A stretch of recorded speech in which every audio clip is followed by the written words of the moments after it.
yegwe eva oyo yegobe wazifu oba mulina ddiru gye mutayogera ate ddiru ki tannaleeta si kibi omuntu okuba muneka ddiru ke tannaleeta ssente ate nze mukolere ki gweokolera ssente andi ngamba tannaleeta ssente za bulango obulango se bonkolera ssente era oli waaba ayina obulango aba ayina obuleeta nze nkolera bwereere bw'ove waka ogenda okolere bwereere oyambako kyogamba osoove waka ng'ogenze kukola n'osanga ensonga nga yeetaaga kuyamba oli emmotoka emusiseeko yeetaaga kumusindika ng'omugamba ssente oyo omuyamba kale esimu nebadde ndaga nti saawa za kusaba ebadde ngamba I have to pray naye kambi esonyiwa ebyo mbiyite kutu katonda bamwesonyiwa twabadde awo ngamba kambi esonyiwe so that wali maaso nzigatta zonna wamu kati nabadde ndi awo nina ekintu ekyankubye enkyuko y'amaanyi ennyo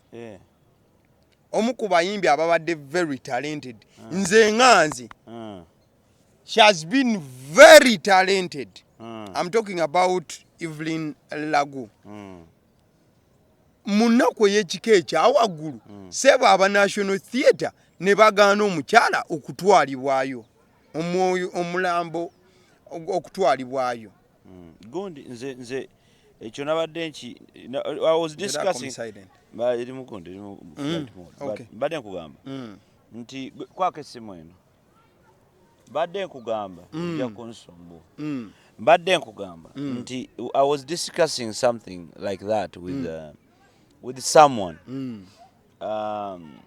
a respectable person, an artist, and a person who has been here. Actually, I was very angry, very bitter with that, by the way. I remember I even gave you a call about the same. National Theatre, for your information, by the way, National Theatre is not National Theatre. National Theatre is Uganda National Cultural Center. Waliwo olutalo lunene nnyo nga abantu bagamba National Theatre efuuke National Cultural Center. Kubanga bwefuuka National Cultural Center bingi ebiba bigikwatako. Bingi ebiba bigikwatako. Including so many things n'okuba nti yevunaanyizibwa ku ba artists bonna mu Uganda ne bye bakola okitegedde bulungi ye National Cultural Center. National Theatre for that matter evunaanyizibwa ku ba artists bonna mu ggwanga oba oli Tirinyi oba oli Mukono oba oli Masaka oba oli luddawa as long as you are a Ugandan and an artist. Kiri ekifo kyaffe ekitugatta ffenna we tulina okuŋŋaaniro lya ffenna bannabitone basically kyekijja ky'aba artists mu Uganda nti ekijja kyeki ekijja ekitegeeza nti we tukuŋŋaanira mu ssanyu oba mu nnaku but it is very unfortunate buli wabeerawo ennaku National Theatre yeefuula etamanyi kigenda mu maaso naye kuba kugabana ssente bakaayana nnyo ssente zigabanirwe wali era ennaku zino ddiiru zonna ezirimu ssente awo ku National Theatre we zikutukira okitegedde bulungi kuŋŋaaniro lyakukutula ssente kuŋŋaaniro lyakubbirawo ssente kyova olaba national gye bayita National NCF ekulirwa NCF National Cultural Forum ekulemberwa omukulu Lagadi yeyo National Cultural Forum ekulemberwa omukulu Lagadi awo werina amakanda Wuma naye etuula ekitongole ekyabayimbi Uganda Musicians Association naye etuula so buli alina ddiiru simanyi bano bapromota simanyi bagala kukola ki sente bazisayiningirawa awo I wonder why bwe kituuka ku bantu nga bafudde or even nga tebannafa balina embeera gye bayitamu simanyi oba National Theatre nga yo erina ekintu kyonna kye yali ekoze kubanga Evelyn Lagu alwalidde ebbanga ddene myaka 4 sisuubira nti National Cultural Center oba National Theatre erina ekintu kye yali ekoze ekyawamu for the good of Evelyn Lago. Kulw'obulungi bwa Evelyn. It is very unfortunate twogera ku muntu eyawummudde era twagala bakulisaayo mwenna abantu mwenna bagenze ne muziika nabyo n'obuvubukavubuka bwakoze effujjo. I was very angry with that. Akavubuka ako era kyankoze bubi. Kavubuka mwetaaga ne mukakuba mu kibooko. Nze nagamba mob justice is good. It is not good. Tuvumirira mob justice kusheno. Ogivumirira. Nze njivumirira ne se kuvumirira yino. Mob justice is a form of justice. Some people need mob justice. But harsh justice. Exactly. Anti-justice. Because kankubulire. Atoba amateeka gaganya okukola. Why? Omwana ng'oyo abantu bafiiriddwa omuntu waabwe goli wano oli mubbawe mula. Nakitegeera. Ochegedde. Abantu bafiiriddwa omuntu waabwe bali mu kuziika. Oli mu kubavumaavuma oba wemula. Kubanga gwe olikodinga TikTok. And the world is watching. And the country is silent. And the police is there. Police ekola ki? Why am I saying that? It's because byebyo bireta mob justice. Ochegedde bulungi. Police kutunula kwefuula nti nno. Omanyi police ina mandate nene nnyo. Police nawa nesobola okujja n'etukwata n'etutwala. Police ekkirizibwa okukwata omuntu ne bw'aba talina musango. Ekola preventive violence. Yes. Ekwata oleme kubaako kyokola. Exactly, because police tubeera nayo mu community. Nti police etunulira butunuzi muntu negana naye lwaki gwe. Oyimiridde okumala essaawa 2 jangu. Oba odduka ne bagamba nti kati oddawa. Obadde oddawa. Lwaki obadde oyimiridde awo? Jja tugendeko ku police. And they interrogate you, and when they find you are okay, they let you go. Ogwe mulimu gwa police. Exactly. Naye kati omuvubuka n'avaayo n'awemula abantu. N'agenda ne ku social media n'awemulira ddala. N'amaliriza okuwemulira ku social media konna. N'amala n'ata video. Ontegedde bulungi? N'ata zi video ezo zonna. Ziri mu watch hours about 24 hours. No arrest has been done. Police ebe ekola ki? Society yaffe ebe ekola ki? Because society awe ekola ki? Weyonoonekera. Nakugamba nti enkulaakulana yonna gye twogerako etandikira gye tubeera gye tuwangaalira. Exactly. As a community expert I know nti enkulaakulana etandikira mu bwongo bw'abantu abali mu community. Tetandikira ku Museveni mbwakoze enguudo mbwakoze ezenguudo ne bw'onoozikola nga abantu abaziityako tebalina magezi bajja fiirako bufiizi. Ne bw'onookola amalwaliro n'oteekamu eddagala abalimu ng'abasawo kubanga baava mu community eno gye tuwangaalira bajja kutuka eddagala waakiri balyokye nga livunze nga tebaliwadde bantu. Ontegedde bulungi? So kyengezaako okulaga? Kyengezaako okulaga nti community, nze am very community sensitive. Bwe ndaba ekintu ekiri weird mu community there and then era ekyo ekivubuka nabadde nze nkikubira emiggaawo awo mwe mwandigenza ogere kati nga tugenda nga tuwoza musango mulala lwaki wamukubye. Mbabuulire nti namukubye olwa ABCD. Kakati baŋŋambe nti omusango wakoze baguyita assault wakubye omuntu si gwe ovunaanyizibwa ku ekyo. Bwe mmala okukitegeera si gwe mukubi w'ekyalo. Kati mbagambe kati mwe abakubi b'ekyalo nti high time muzuukuke mukube nga ffe tetunakuba kubanga ffe tuba tukuba engeri gye tutali batendeke tetumanyi wakuba tumanyiza tusse. Because honestly ffe nga community we are not happy with you police refusing to handle these matters. These are small matters. Buno busonga butono. Police okukwata Sefuko mubukwate musibe talina kubeera mu society mu community. Ensi endala nze zembaddemu k'eŋŋumu bakwata abantu abazungu bo bamanyi n'okumanya. Kyobola nti police cases abazibeera serious. Yamba amanyi n'omusango gwakoze nekyegutegeeza mu ngeri y'omusiba. Beiro tebalina bya beiro simanyi beiro firi simanya ebyo bijja luvannyuma naye bo oli amanya nti guno omusango gwenkoze bwe baba bantutte bantugera kuntwala eri myaka ebi kati omwana yeetaaga kusiba simanyi bbanga kiri alina kusibwa naye but is a public nuisance. Sefuko is a public nuisance. Something has to be done. Police video yazirabye abantu basobola kubanga bali wali balajana omuntu waabwe afudde goli mubba wemula publicly kubanga gwokwata TikTok.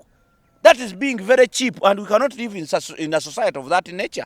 That is nonsense. So you're putting that aside. Sefuko, I believe bakwate Sefuko bamuhandling ejemyenge gye banywa gya layisi bagiveeko kubanga yakutte akagirasi ataddemu obwenge ng'obwa layisi avuma abantu bonna bamalawo. No tetusobola kukkiriza kubanga ababadde awo mwabaddemu abaana abato bawulira owemula mulimu abaana abato kuba kuli kuziika mulimu bapasita mulimu abasheeke mulimu abazze okuziika mulimu and the police is silent. The police can be silent on such a matter. Then what will they do? Ochegede bulungi public. By the way, police muvene mu byokwata abantu ebirala mudde ku kyetuita community sensitivity. Community muno mu community abababbi be mulina bonna mu makomera abakibe mulina mu komera abekalakasa bava mu community naye omanye ekibaleetera okubeera bwe batyo kubanga babeera bakuze bwe batyo bwe bafaanana. Kati mu kufaanana bwe batyo kibanguyira okuzza emisango egyo eminene gye mudiringa nagyo ne mu investigating okumala emyaka 10.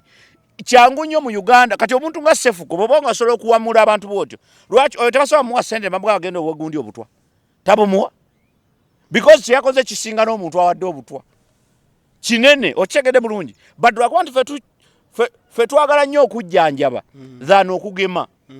You need to, because kati yalabe Sefuko alowooza that is okay.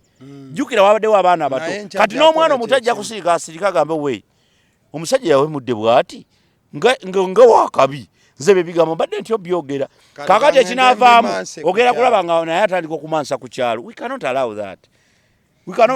Era fe tujja if police cannot arrest that boy fe tujja kumukwata. We are going to go. Fe tujja kumukwata tumutwale ku police. Kati police etugambe nti talina musango. Because I think that is where we are going. Fe tujja mukwata tumutwale ku ki? Ku police ngazinga yaffe kubanga fe tukkiriza nti eno Uganda yaffe mu kubeera eyaffe tuginako obuvunaanyizibwa n'embalirira. Buvunaanyizibwa kibwe tulina nga tulaba abantu abawemula abaana baffe abato abawemula public nga mu lujjudde nga tutunula ebyo bigambo olina gye babyogerera. Agende ku balongo agende yo ngali yekka ebigambo munnaye ebigambo byogerwa naye tebabyogerera mu public. Ffenna ebigambo ebyo tubimanyi naye tetubyogera. Lwaki? Kubanga tebigasa public. You are traumatizing a young child. Ontegede bulungi. Going back to the issue of National Theatre refusing to have Evelyn Nagu's body National Theatre tutwala okubategeeza kubanga tetwandyagadde kukozesa kigambo kulabula kinene naye twagala okubategeeza. Nakugambako nti emirimu buli lwogenda mu public office public ekuvunaanyizibwako fe as public sensitive people we believe that bw'obanga olina omulimu mu National Theatre Katonda yakuteekawo okola obuweereza kituufu. So siggwe kulowooza nti oliwo kubanga otegeera nnyo naye Katonda akuwa kye bayita obuvunaanyizibwa oba akuwa omukisa kubanga kye bakola ku National Theatre si kyamaanyi nnyo. Anyone can do it naye Katonda gwe gwataddeko omukisa okukola obuweereza obwo. Kati omulimu gwokka gw'olina kutuukiriza buweereza bwe baakuwa. National Cultural Center the commonly known as National Theatre emirundi mingi tulwanaganye nayo ku nsonga z'abantu ababa bawumudde naddala ba artists.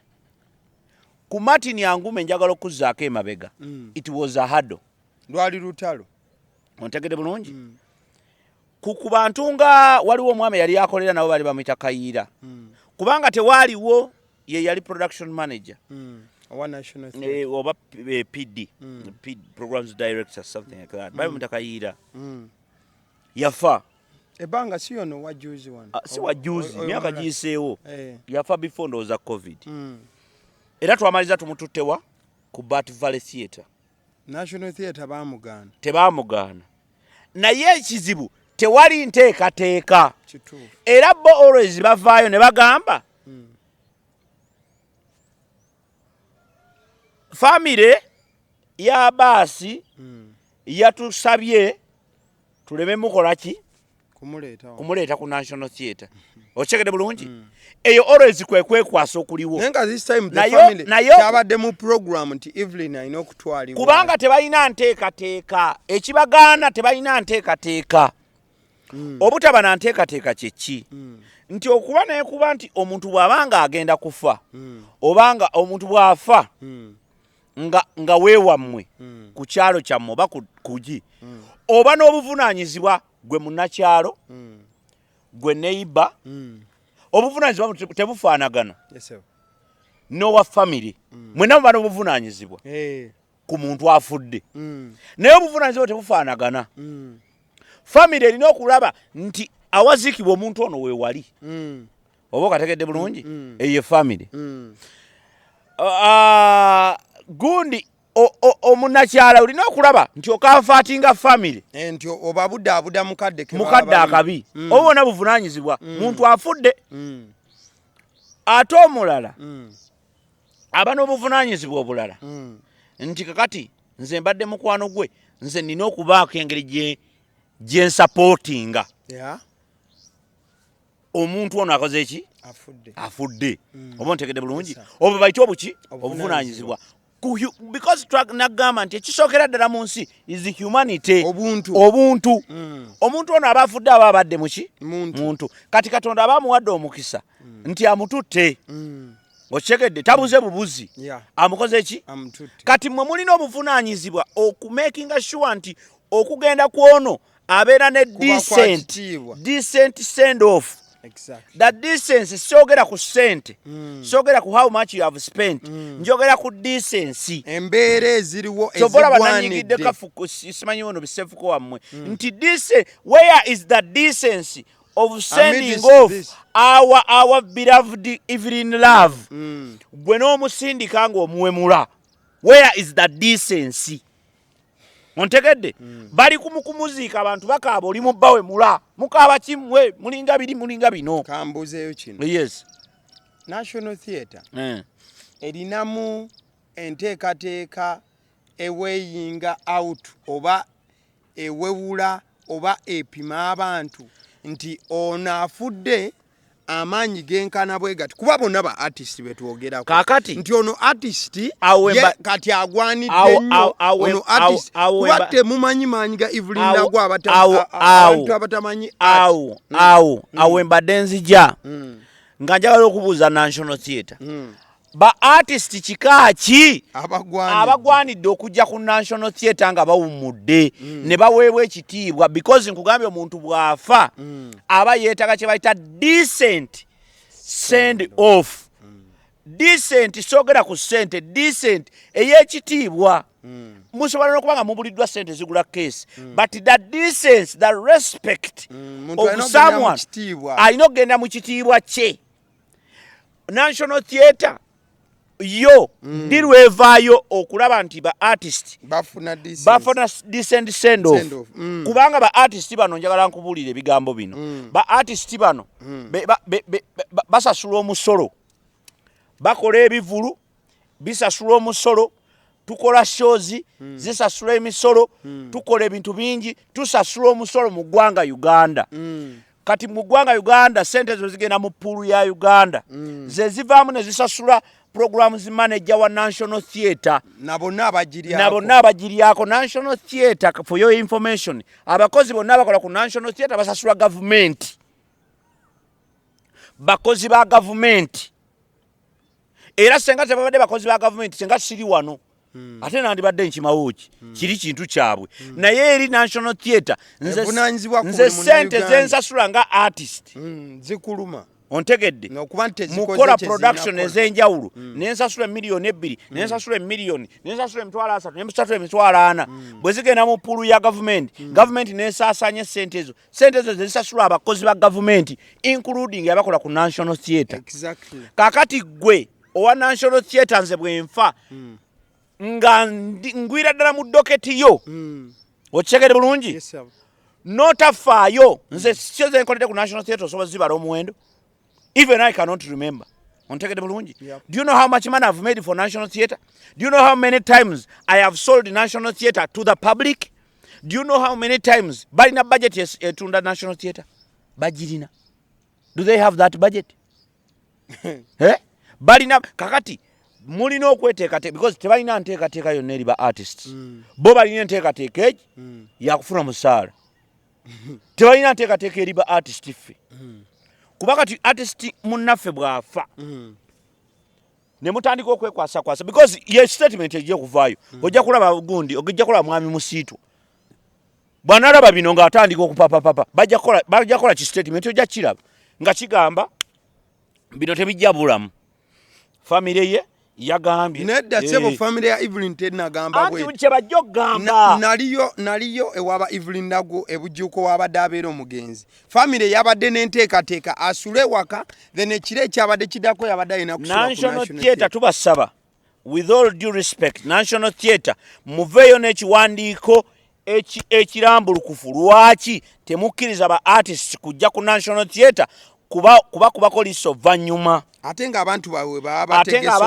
bategese kubanga eyo ye respect no eyo ye respect gyesobola okuwa ba artists kiringanga okufa abaana bo ne batakuziika oba maama wo n'agamba sijja muziika kiba kirala nnyo wabaawo obukyayi obwo National Theatre mwabujjawa tetubawa ssente bwe tujja ne tukola what is the point ontegere bulungi so kitegeeza bulungi bwe kiti nti National Theatre abantu abakolerawo oba oli awo tebamanyi mirimu gyabwe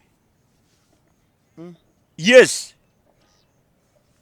kisoboka bulungi okuba nti abantu abakolera ku National Theatre emirimu gyabwe tebagimanyi oba ontegera bulungi obutamanya nno si bubi ontegedde bulungi nga kati beetategeezebwa sebo National Theatre ku myaka gye bakoleddewo beetaaga anti kati wuliriza kakati bw'obanga kakati tugambe what is better omulimu gwokola bw'obanga ogumanyi ne gutuuka ogukola n'otagukola kiba kitegeeza ki simanyi kiba kitegeeza oganye gukola tebakusasula oba onyoomye abaakuwa omulimu because those are public workers Wacheged. They have to serve our interests. Exactly. Wacheged bulungi. And the interests of the government. And we are the government. Much as waliwo abakulembera government. Neffe tuli part of the government. Tuli kitundu ku yo. Ontegede bulungi. Eyafudde artist bamuyita Evelyn Love oba temumumanyi ye yabadde Evelyn Love Evelyn Lagu.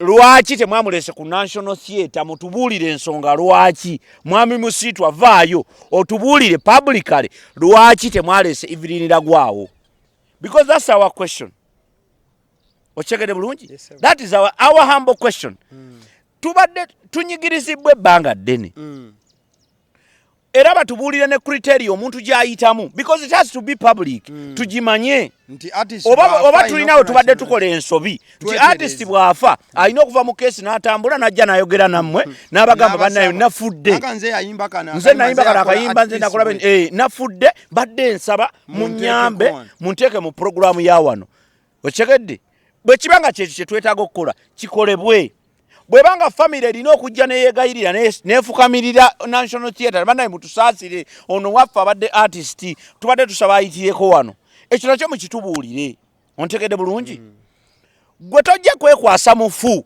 nti omufu yagamba ate ABCD kubanga omufu ne bwenkeera ku makya nengamba nze temuntwala ku National Theatre nga nkedde nenkyogera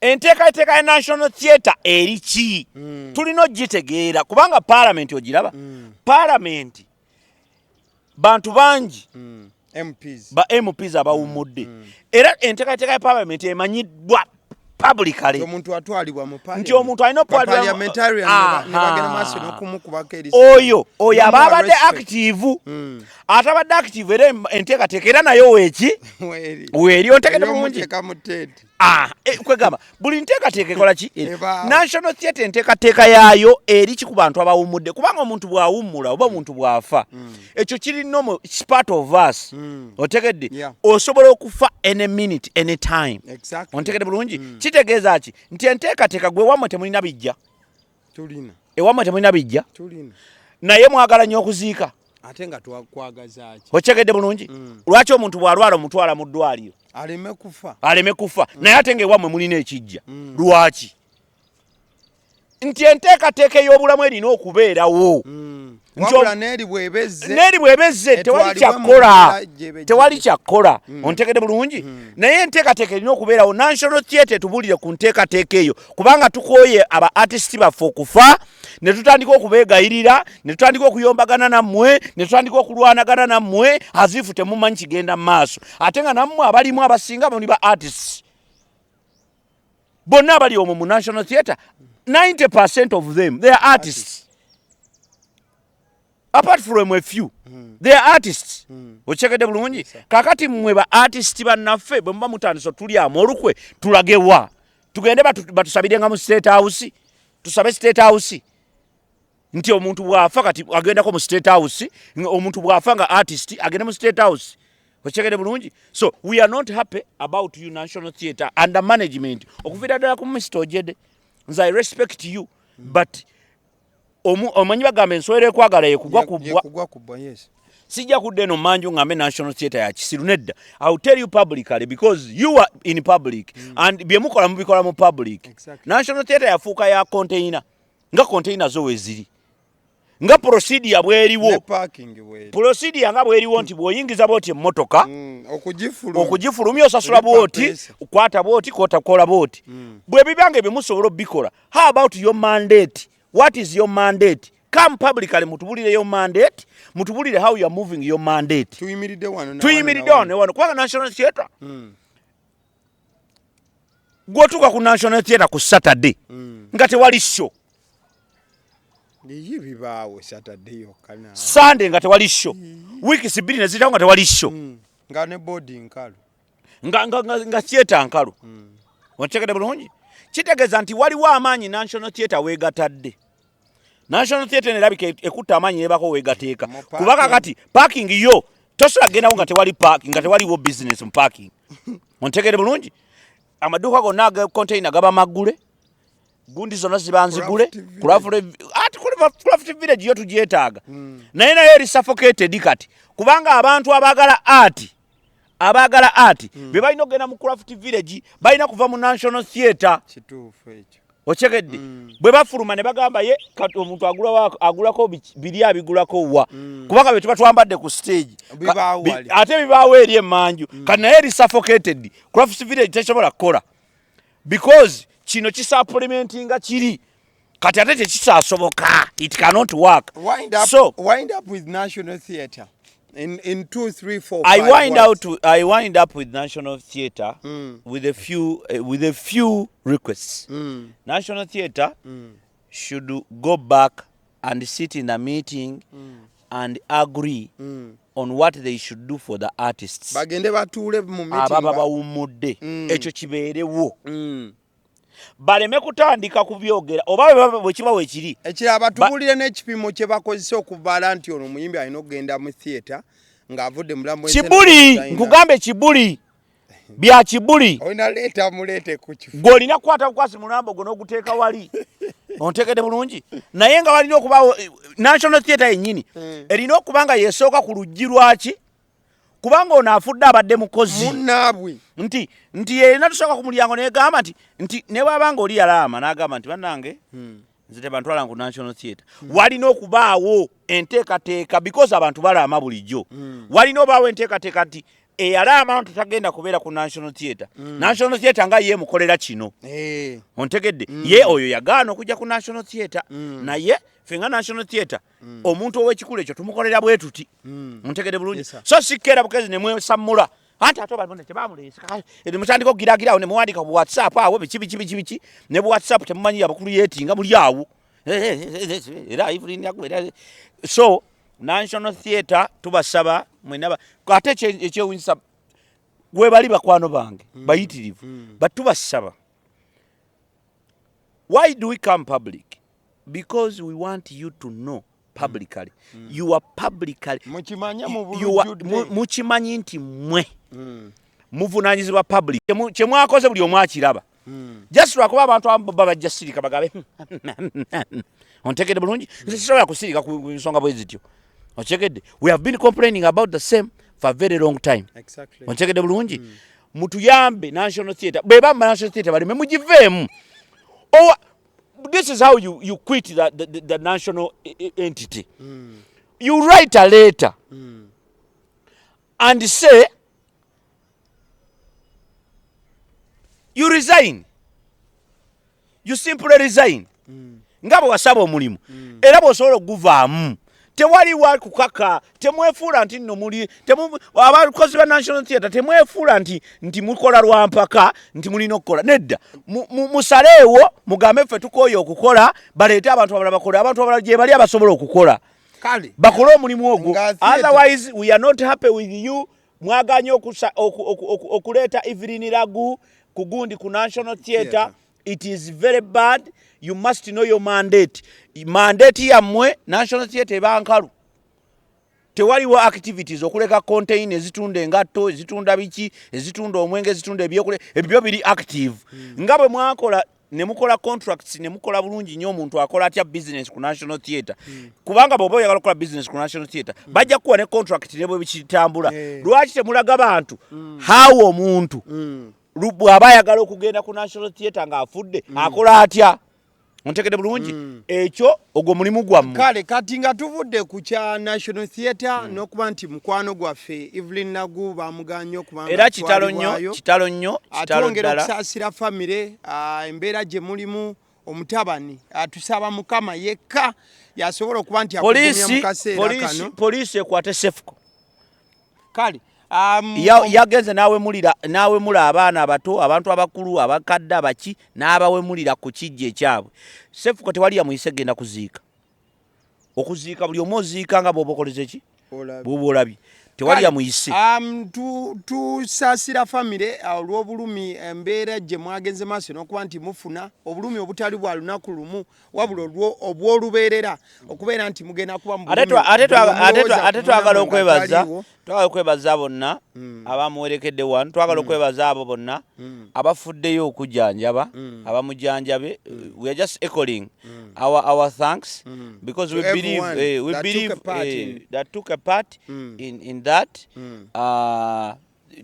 Tubebaza mwebale nnyo mwebalire ddala omukama abaddizeewo. Tuba zaffe nga tuva mu kuziika atwolekera Kampala ate ebirala gye byagenze maaso n'okuba nga biva.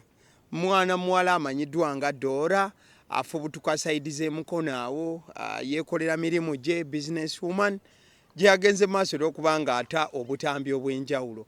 Obutambi kwotadde nezi screenshot nga konjera mwana mulenzi Bruno Kiggundu oba amanyiddwa nga Bruno K. Bintu nno byabadde biwanvuyirivu. Bigambo byagambiddwa. Lwaki okozesa ekigambo konjera? Okonjera okimanyi? Kale ng'ayogera ebigambo ebituufu kuba omunaye yataddewo ne recording. Ekisookera ddala omukyalo n'alabika waliwo olubuto olwajja mu bulamu nti oba ono tatutevunaanyizibwa ku byonna ebigenda mu maaso. Kyekisooka ye argument ye nti omusajja alabika tamulabiridde bulungi. Point number 2 kyekyokuba nti omuwala annyonnyola nti omusajja yamusabanga nnyo ssente. That is point number 2. Point number 3 n'alangira munno okuwunya. Nzijukira Bruno K yali kuba yatuyamba kubali abaana abaali bawunya oba jjukira abawunya oba bamusiiga ekivundo.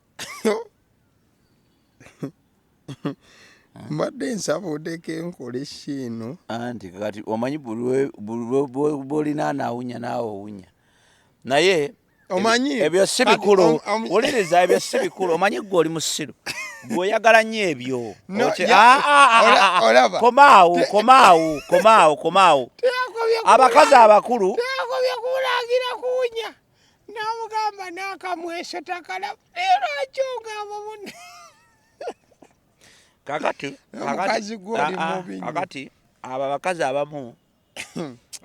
abamu ekyo kintu nali nkigamba kuono muwala wammwe nali nkugamba kintu ekyo ku muwala wange lwakuba sisobola kati mwogerako ali mu kiseera kizibu but I was telling you nti abakazi abamu balina abaana bangi mu nnyumba zaabwe nga bo babalabalala naye ng'ate balina bangi aba n'omwana gwazaala ng'alina n'omwana w'omusajja ontegedde kakati ne yeerabira baawe omwana anti kyenkugamba nti aba n'abaana bana abeera n'abaana babiri nga ye alowooza alina bameka basatu abeera n'abaana basatu ng'alowooza alina babiri abakazi abamu bakkiriza okufumbirwa abaana baabwe kati buli okkiriza ofumbirwa omwana wo ebimu olina obbigumira ontegedde bulungi omwana gw'omugamba nti genda okole ki omuwala si mukulu nnyo wuliriza omwana gw'omugamba nti genda okole ki onaabe omanyi mugenda ne muwunza ebintu okwekuuta bisabbuuni bino bibatunda bidongolo biki n'oyeruka nnyo tekikufuula muto bw'oyoza emmotoka bw'oyoza emmotoka ate gyendaga mmanyiyo kale tugende bw'obeera mu mmotoka bw'obeera n'emmotoka neetuka okukola service toyoza njoze okujoza neetukula kungulu service aba akyali ng'ayiseeko service kitegeeza oyiro bingi pulaga zicekinga kandi all those things so kikyengezaako okulaga nti abakazi bangi balowoozezza kurukedire wano ne beesiba ku bavubuka abo abato Bruno ke ye yennyini akyetaaga okubeera ye kyokka ate ye kati omutaddeko omugugu omulala ogw'okubeera nti oli mukazi we n'emyaka gyo gyonna ogimutaddeko n'ebizibu byonna obimutaddeko I want to tell you nti Bruno Kenze byakola tebinneewuunyisa society gye tukulirizaamu abaana baffe mbi era nkubuulira nti society eno nze kyova olaba nwana nnyo ku society because nze nagenda n'ensoma and I became a community expert so bwe nafuuka community expert waliwo ebintu bye natandika okulaba in a very different way weewaawo abazungu abamu bamanyi okugamba nti what you see is not whatever you see fakati I used to see a cartoon nga kyolaba si kye kitegeeza okitegedde what you see is not what exactly it is so abaana bano abawala abo abasinga aba naddala abawala abaganya okufumbirwa mu myaka emituufu bajja kufuna ebizibu ebyo paka abawala ababa n'abasajja ababaagala abategeera ku levo yaabwe ne bagaana obbafumbirwa ne beefuula abagezi mbu bakola bizinensi mbu bakola ki simanyi nze ama independent woman babeera awo independent kati bwe kigenda mu kivulu ky'omuvubuka ono ne kimulaba ne kimukwatira n'emitwalo ngaaga ne kiyoka kimukuluusanya ate ne kijja ne kigamba nti tandabiridde oyagala kukulabirira otya oyo ye mukazi wa Bruno ke ndowooza kakati gwe kati oyogera ki ontegera bulungi yatugambe nti saagala kuwagira Bruno ke omukazi saagala kuwagira Bruno ke ne byakola Bruno ke is still a very young man I think muntegeera yeetaaga makyali muto mu kutegeera senga abadde ategeera ebintu ebimu kitenga tebiriiwo ontegedde ebirala bingi nnyo ate ebirala bikyajja ontegedde twakava mu ssaga tudda mu ssaga Uganda is not here for such nonsense tulina ebyokwogerako ebisinga kasasira afaanana bw'atyo ontegedde ebiyambako eggwanga ogenda mu maaso so sikulegera ate simanyi otusindikire bu WhatsApp messages wabwesindikira so what bitukwatirako wagwe mukazi gwa atandise okuzungazunga ng'otandika okutulaga ebifaananyi byammwe naye that is your business ontegedde bulungi it is your business muli bakazi bakulu mwagaana okufumbirwa ebyo bye bigwawo mwadiba biwala byadiba biri ebyo byadiba biri mu botiki biri muki byefuulafuula nti bigezi bye byadiba tebirina makulu let me tell you because omukazi yenna yayambulira Bruno ke toyina makulu omukazi ku level eyo bweweyambulira Bruno ke in the name of kamwagale wa kabi and all that you are just silly ate bwomala newekubya ebifaananyi ate obitubulire bw'oba wamweyambulira it's okay deal with that the fact that nagamba buli lwokwata ekintu nekikusukkako n'okireeta mu public ffe tujja kukuba tetulina budde bwo because this is our public okyegedde this is our public you deal with that man tugende maaso atunda bintu deal with him oba omugulako n'omugamba asirike mubeeka so kikyengezaako okugamba nti bw'obanga public ffe ffenna tweyambula ne tukola ebyekisiru ontegedde bulungi tweyambula ne tukola ebyekisiru byaffe naye bwe tumala obikola ne twambala we keep them there because ffenna tumanyi nti abantu beyambula bulunaku olina okweyambula either ogenda ng'ogenda kunaaba oba ogenda mu bintu byammwe byekigwagwa webale nnyo naye nali nkulabyeko wali otugizeeko kakati kikyengeza kukulaga nti once you fail to manage yourself behind cameras kiba kitegeeza nti you are silly ontegedde bulungi tolina magezi gogenda kuŋŋamba ontegedde bulungi so kikyengezaako kugamba oyo omukazi simanyi oba yaani naye seetagana kumanya linnya lye namulabye ne byeyogedde nabiwulidde naye yawanze obusagwa bungi obwo si busagwa eyo mulina oyita munembu tengerere anti wuliriza tengerere wali oyagala waaki bw'oba nga tengerere omanyi nze saagala ebyo omusajja akuzaddemu abaana 8 owooza tamalaako oli musiru ebikazi ebyekikulu ekyo bwe bityo tebiba jasina maki tokozesa kigambo bikazi kozesa kigambo abakazi ngambye ebikazi ebyekikulu ekyo kubanga oyo aba yavadda mu bakazi abakyala nze ntera nnyo gaba abakyala mwewe ebitiibwa omukazi kasaaseesetuka n'ava mu leeni ye aba afuuse kirala aba takyali mukazi kati mwe aba bayita abakazi mwe mubaleetera kati in fact gwe oba oli mukuvu olaba n'abakazi abategeera okyegedde munanga naye mukazi mundaffe era naye mukazi kakati olwo oba naawe weeweebudde oba ontegedde kubanga waliyo n'ebisajja ebitategeera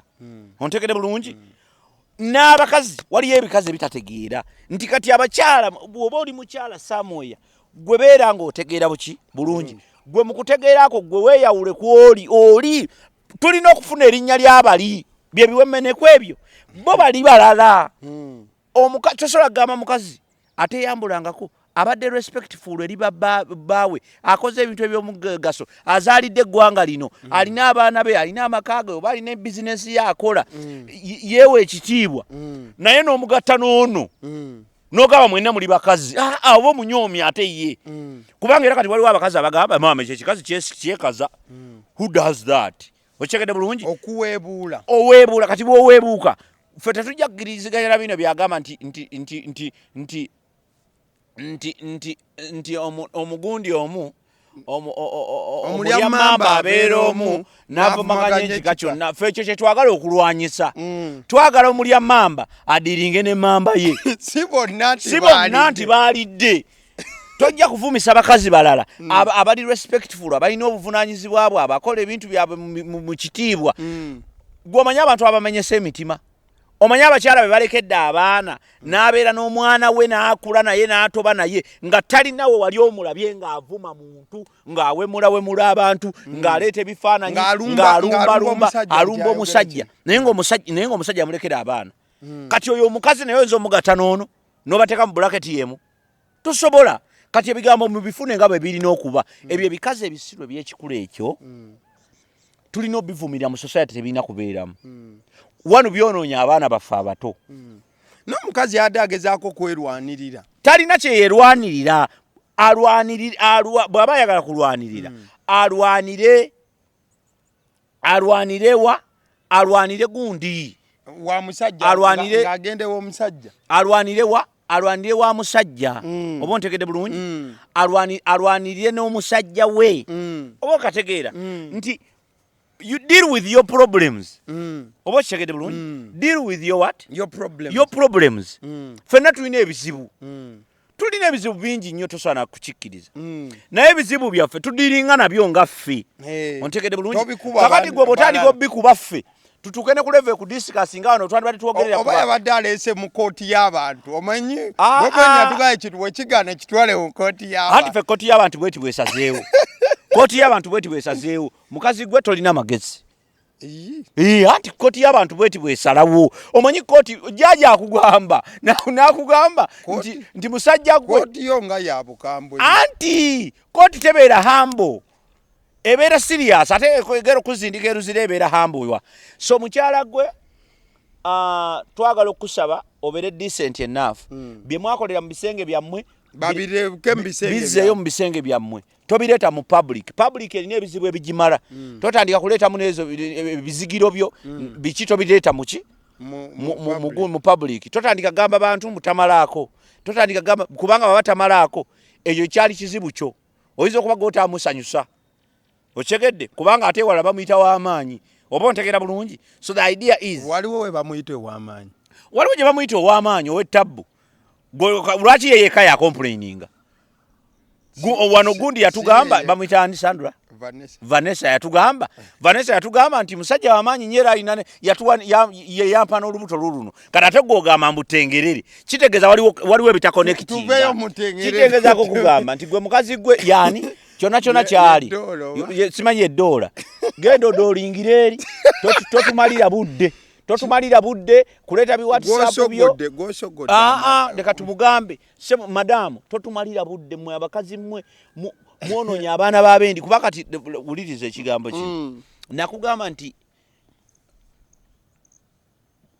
abakazi abamu baba n'abaana mu nnyumba abasinga ku be balina nti aba n'omusajja nga mwana ng'alina n'abaana abalala kati Bruno kabadde mwana nze ndabanga kyekyala kiyinza okuba nga kimuzaala tuveeyo eyo kati bwe tuba tumaliriza twabadde tuli awo naye ne Bruno ke alina okuyiga Bruno ke that's enough circus ontegedde Bruno ke ndoza alina mu Luganda sijja kyogera mu Luganda kizitomu but I think is a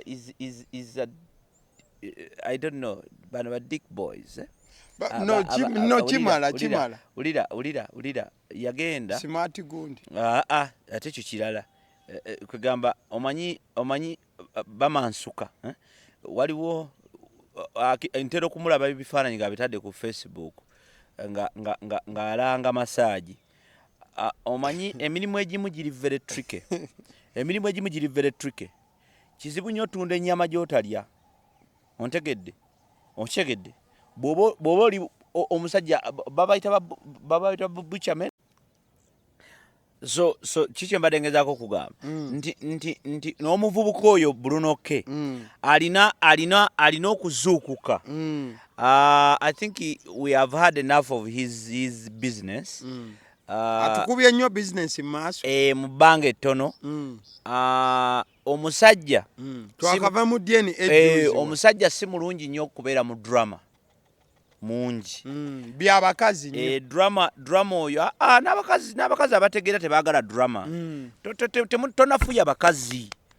tonafuya abakazi by saying those things nze kyova olaba nti nze I want ekinyogeza ekyo kiki and this is my point kankunnyonnyole it's okay okuyiga tekuggwayo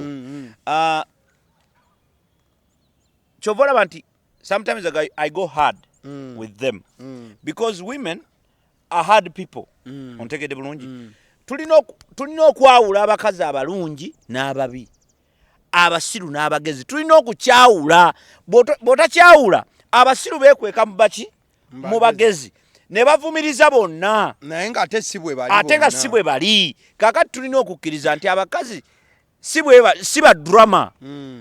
They are not drama people. No, it is just a few of them that come out and kati gwe noyagala okiteeke kubaki kubonna. kakati bakikola batya bana abasiru obulungi. Abasiru kye bakola bajja ne bagamba, ajja n'agamba laba naavuma abakazi, kyokka avuma abakazi kati ye kubanga ye mugwagwa ayagala ekifaananyi kitwale bonna kati yaba ayagala yekweke mu balungi naye ng'ate ekyamazima mugwagwa. kakati gwe omukazi omugwagwa dda wali tukukwate nga gwe tukunnyonnyole by'olina okutegeera. Then n'abasajja bwe kityo. So kikyengezaako kugamba mwene ensonga nti don't say nti ebyo byabakazi bitya. Si byabakazi, by'abantu basiru, oba musajja oba mukazi, abantu abaki. As you're winding up with Bruno, Bruno twakizuula is a kappa boy. Ayagala nnyo ebintu bwe bityo. Naye mu kubeera kappa boy ayina okwesonyiwa ebintu ebimu. Nti tosobola kutunda nnyama nga togirya, kiba kizibu. Bruno buli lunaku olukya akuba ekifaananyi ng'alina omukazi amukutte bw'ati ku bubina, akoze ati yenna bw'akola masaji. Anti abamukola masaji. Ate masaji asaana nnyo omuntu n'omuyisaako n'omutonyezako masaji oyi n'omuyisaako. Tomanyiira. Musiriwala kati nkwatako otya. Gundi kikyengezaako kugamba. Nti gundi. Kati siikulaga bakola masaji.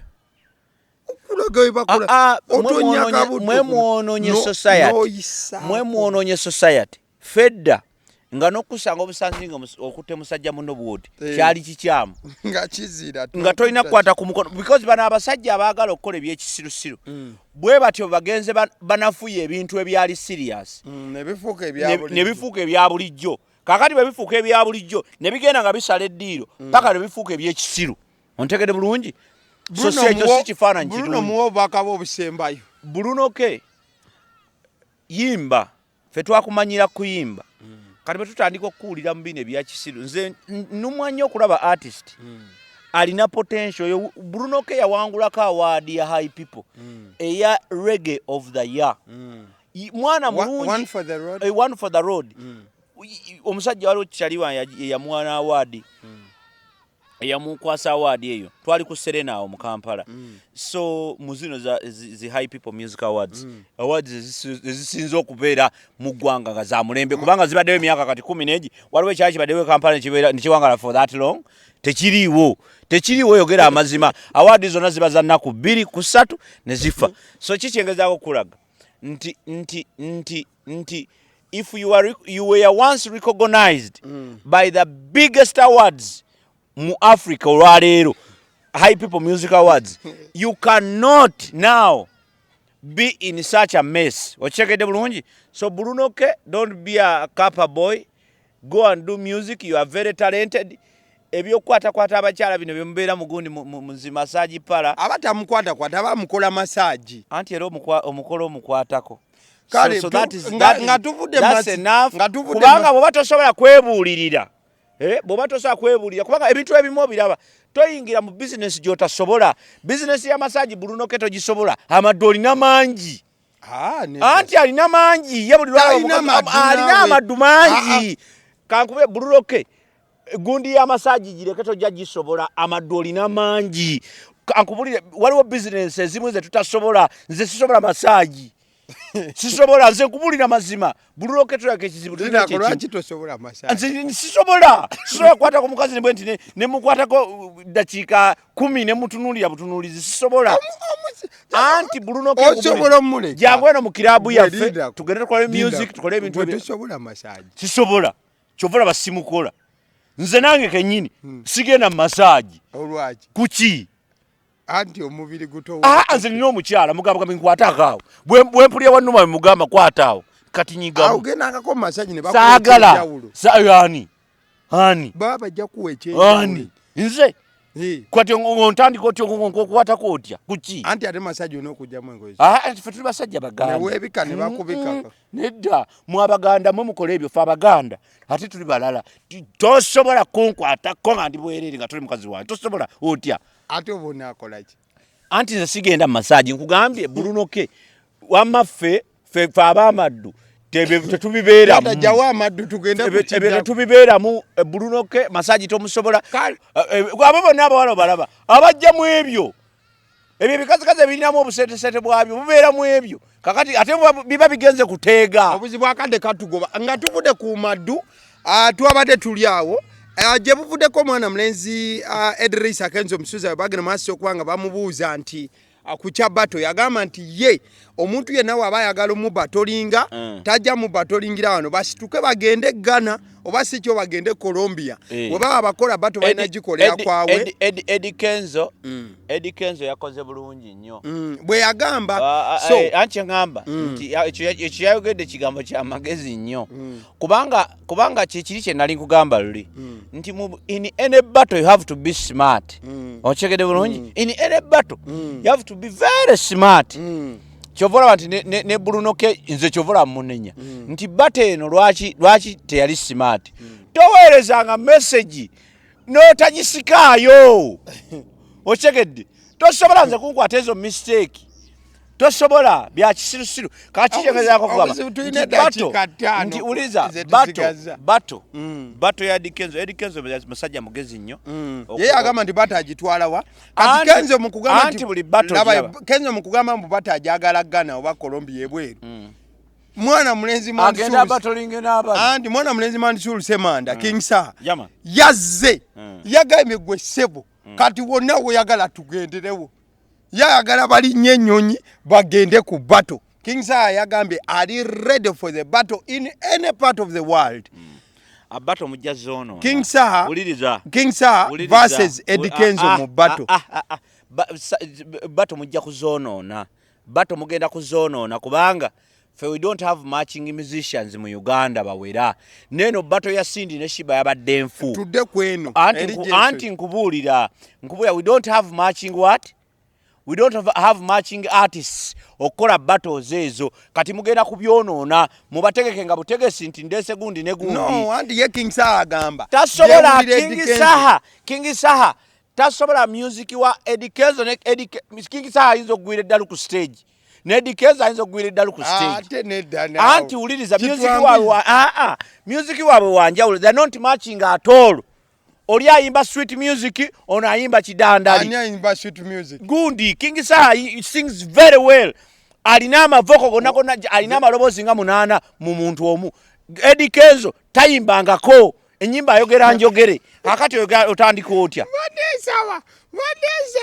anti nkubulidde he's a rapper he's a rapper Eddie Kenzo is a rapper just a faster rapper Eddie Kenzo is not a rapper ati ayinza okuba si rap oli kubanga ne rap wano musically mu Uganda tuganya okufuna music owaffe ontegedde bulungi so Eddie Kenzo has his afro kind of beat kind of thing he does his music in his own way he is a special talented young man that is it otegedde bulungi he cannot sing kakati njalo tutegerekera bulungi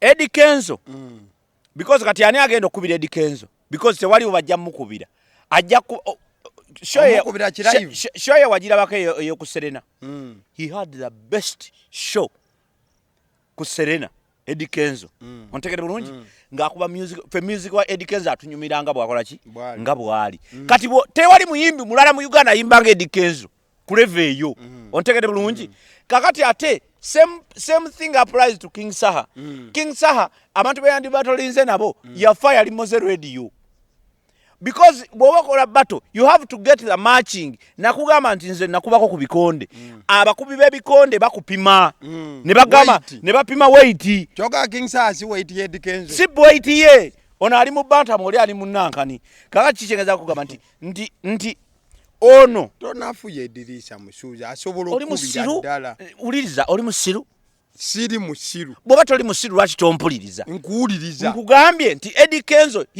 he is in his category. It doesn't make him a bad musician. Chovola wanti ye buli kisho gyakolanga ye ajjuza. He's a great musician. He sings in his own way. Music we amwogera bulala amuyimba bulala. Tosobola kumutegeera bwobango nga gwe kati ojja kuleetera abantu okulwanagana kiringanga bwe mwali musiriwalira ku gundi kukwani kugundi ku kigozi naviyo ne gravity omutujju bano bali mu kwepicha bali mu birala tosobola kubagatta as much as bonna bayimbi but we don't have matching musicians. Akadeke katero tusalako ebisere bisinga wabula ku YouTube ababeerako tosomoli muwala wo girlfriend wo yani nakani aine ekiwala kike kikwano kye naye nange kitumiddeko ye kifaanana kitya waliwo no owange kifaanana kitya gwe badde ompa amagezi g'amasayi waliwo no bamwita kifaanana kitya ndi mu kutumira abantu balaba show yaffe waliwo no bamwita Calvin XH obeerako analemene mwana mulenzi bamwita Timothy Kwizera naye yagenze maaso n'okuba nti yakomentinga kweri video gye twasembeyo kubanga tukola mabale nnyo nange nsomeyo abange esutumira y'abantu babiri basatu banna ntumidde nnyo abakozi ba National Theatre mwenna mwenna mbatumiddeko mwebala okugaana okuleeta omulambo gwa gundi mukwano gwaffe Evelyn Lagu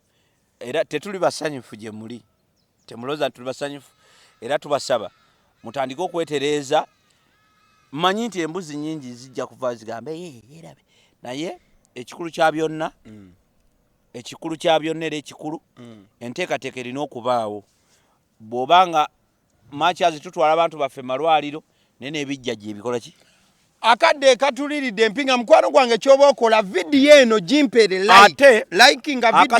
likinga vidiyo eno ambeera n'omukulu mwami Obote ku set akasemberayo ddala tuyita abavubuka mwenna abeekawempe buli gwe oyeeyite eweekawempe ng'olina art ng'oli muyimbi oli comedian ng'ogamba nti oli weekawempe Gaza twala tugende wonna wonna tubayita n'abalabi mwenna tubayita tugenda kubatandika okuba ne jam sessions buli Friday awo Kalwerwe ku Blend Gardens tugenda kubeerawo n'omukolo munene nnyo exhibition egenda kubeera awo ng'ennaku z'omwezi 9 ejja kuba Independence Day October ejja kuba Independence Day mwenna mujje mubeerewo kawempe yonna njikoowoola yonna mujje mulabe music omulungi ate abebwayise n'abe bwayisi ate bayinza okubaleka kubanga Blend Gardens eri mu bwayisi so mbeera ne mwami Obote ku set najja n'akwata ensonga n'azigayagayamuko ekitongole mwava kimanyiddwa nga zinga yaffe aba CD omusunsuzi erinnya eryange agaliwo ye YouTube channel video eno gimpereka gilikinge mwebale nnyo atujja kuddamu olunaku lala. Thank you so much, we love you. Blessings.